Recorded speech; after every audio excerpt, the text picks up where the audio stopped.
makikita natin ang pagpupulong ng tatlong salarin sa isang bahay. Bossing, pasok. O ano plano natin yan, boss? Ganito ang plano natin. Dadaan tayo sa likod ng bahay para hindi halata mga alas 2 ng umaga. Sige boss, sakto dala ko na rin yung mga baril natin. Ikaw, wala mo. Ang asan ba natin ito ginagawa? Oo boss, para to sa pamilya.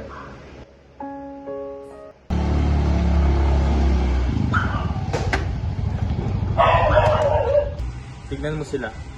Sunggaban natin agad ang bahay at kung sino man umangal at sumigaw ay patahimikin. Maliwanag. Sige boss, walang awa-awa dito dahil para to sa pamilya. Minamasid ng mga salarin ang pamilya upang maging pamilyar kung sino ang kanilang haharapin sa pinaplano nilang pagnanakaw.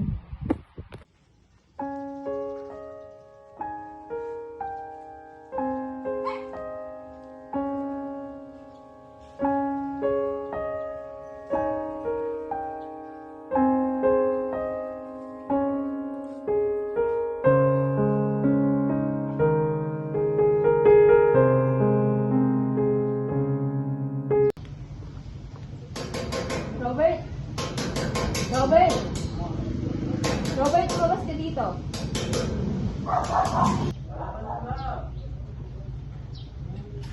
Ano yung kaling yun? Nasaan ba yung bahay? Wala yung na pwede sana sa katapusan na. Kasi walang maraming tao ngayon. Diba sinabi niyo sa ang araw May biglang babaeng may dalang anak ang lumapit, anak ata ni Robert. Yung bata ay naghihingalo.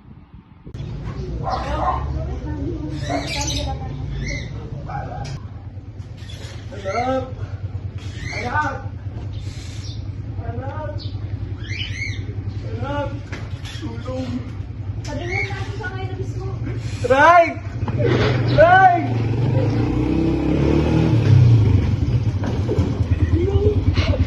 Dinala nila ang bata sa pinakamalapit na hospital.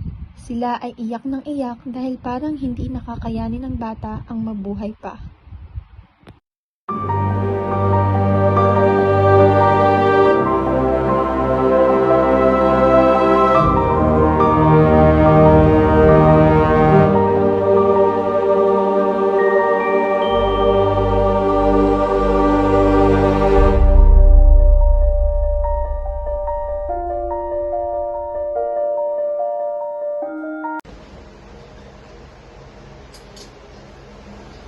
Dok, ano na nangyayari sa anak mo? Hindi ka na lang magpupang sabihin. Ano yung anak, may stage 2 na kami yan na. Kung hindi siya makikemo kagad, maaari siyang mamatay. Diyos ko po, ano nang mangyayari sa anak natin? Robert, wala tayong pagkuha niya ng pera, ng ganyang kalaking pera. Tumitibok ng malakas ang puso ni Robert nang dahil sa kanyang narinig. Ayaw na niyang bumalik sa ginagawa niya dati pero parang wala na siyang pagpipilian pa. Sinubukan na nilang maghingi sa lokal na gobyerno, sa kamag-anak at kung sa mga lokal na foundation pero ito'y di pa rin sapat. Malaki talaga ang kakailanganin.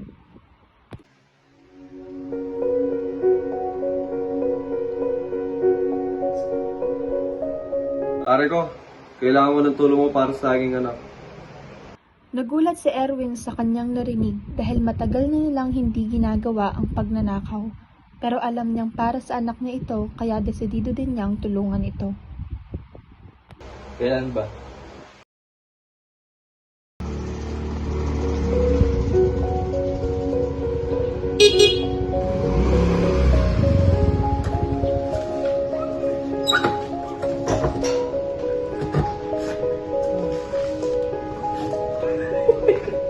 Bakit mo pinatawag dito, Erwin? Anong kailangan mo? Kailangan namin ng iyong tulong. Saan? Tatangga kami nakawan si Nicolas Delier sa kanyang civet ball na may puno ng pera. Eh, huwag ninyo akong idamay yan. Lalo na ikaw, Erwin. Sinisanti ka na ni Nicolas dahil sa pagnanakaw na ginawa mo sa kanya. Uulit ka pa. wala na kaming ibang paraan para ito sa anak ni Robert na nasa ospital. Totoo ba ito, Robert? So, sadyang wala na akong may ibang paraan. Kailangan ko na kaagad ng pera. Sige, kapanda kayo. Akong bahala ka rin yung ebidensya at nung kapilan niyo daw. Pero kumpletong ako dito. Nanita. Hahatian niyo ako dahil nangangailangan din ako at masisira ang pangalan niyo. Sige, fine kami. Kung maaari, ay patulogin mo kaagad ang kanyang anak. Dahil lahat kung lalaban sa Nicolas sa Diyos. Preparado kami pumatay kung sino man maglalaban sa amin. Bakit ang kanyang anak ba? Dahil na yan. Nang lumipas ang gabi at ang kasiyahan sa kaarawan, Masaya ka ba anak sa ating muling pagkasalo-salo? Opo, Tay. Papunta na pala yung tiyahing mamaya madaling araw para bumisita rito. Galing pa daw sila ng Manila. Sige po, Tay. Kaso po, naantok na ako at kailangan ko na pong matulog. Sige na, matulog na.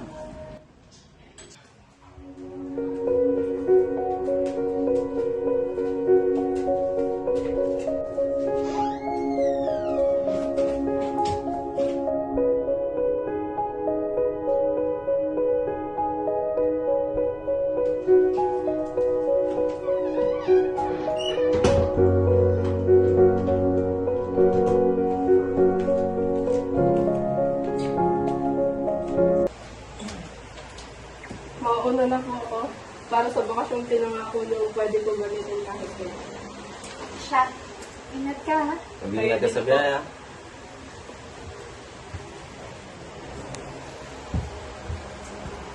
kalipas ang isang oras, Pasok na kayong dalawa.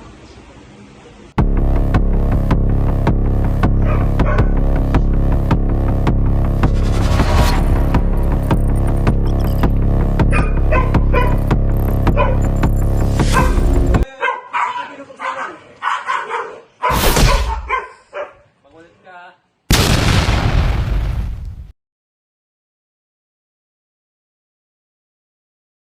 Ano yan? Putok ng baril? Oo nga no. Ano? Dugo ba yun?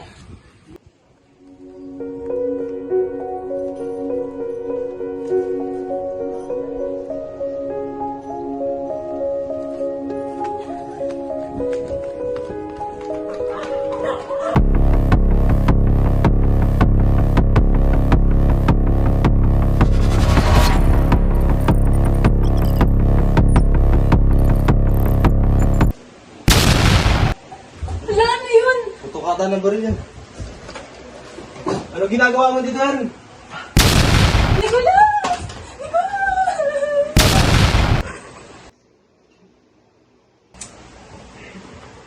Bakit yung ginawa yan? Wala naman siyang ginagawa. Wala tayong oras para magpag-usap pa. Hanapin mo na yung vault. Ito ba yun? Tignan mo. Ano yung mga police? Tara, tara.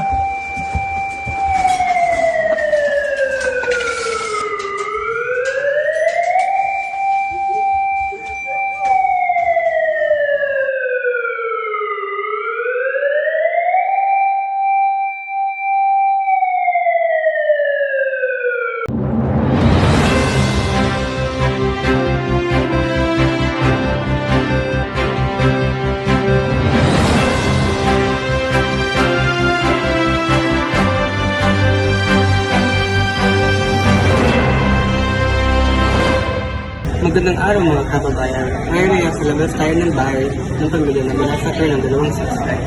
Ginamitan ng commissions ng pamilya ng baril bilang armas. Ang impormasyong grupo ay nabaril agad ng house card kaya sila nakalusot. Ang punti niya daw talaga ay si Nicolas na padre de pamilya ng bahay. Nabaril din ang kanyang pinakamamahal na asawa. Right now, sama po natin ang ating gobernador na si Gobernador Calleope. May mga nagawa na siyang pagbabago para sa ating probinsya na hindi nagagawa ng sino man. Bumaba ang krimen sa ating probinsya. Bumaba ang pila ng mga walang trabaho at naghihirap. Kagabi ay nailabas ng gobernador ng saan po bakit siya tumakbo at kung anong kanyang pinaghanap. Pakinggan po natin ang kanyang pangalan. Magandang umaga po sa inyong lahat. Ako po si Governor Calliope, o mas kilala ninyo bilang Governor Cali. Marami ho akong nakikita ngayon sa online na dahil po sa akin, bumaba ang crime rate sa ating syudad. Hindi po. Ito po ay dahil sa inyong lahat din. Hindi lang ito achievement para sa akin, kundi para sa atin po. Pinagkatiwalaan ninyo ang isa't isa. Kaya't nabigyan din kayo ng mga taong mapagkakatiwalaan ninyo ang buhay ninyo o ang mga gamit. At syempre, magpasalamat din tayo sa ating mga barangay tanod at ang mga pulisya na laging nagbabantay. Maraming salamat. At marami rin akong nakikita. Bigla na lang akong natuntun dito. O marami ring nagtatanong, bakit ako naging gobernador? Simpleng sagot lang po. Dahil gusto ko kayong bigyan ng ligtas na kapaligiran. Ako po ay namatayan ng magulang nang bata pa ako. Sila ay pinatay sa mismong tahanan nila. At hanggang ngayon hindi sila nahahanap. Pero okay lang. Dahil ngayon kayo ang gusto kong protektahan. Dahil ayokong mangyari ang nangyari sa akin na mangyayari sa inyo. Kaya, naging pangarap ko ito.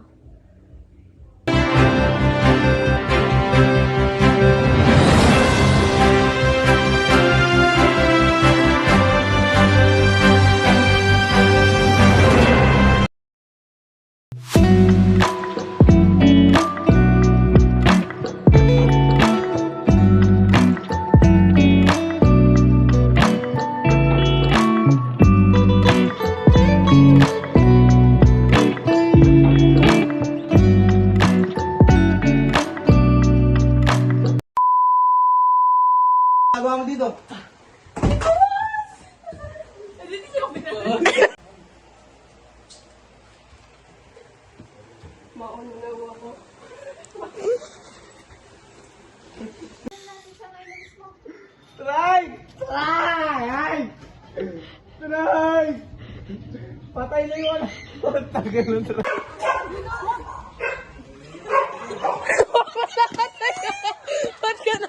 Nandiyan yung mga polis. Tara, bilisan mo.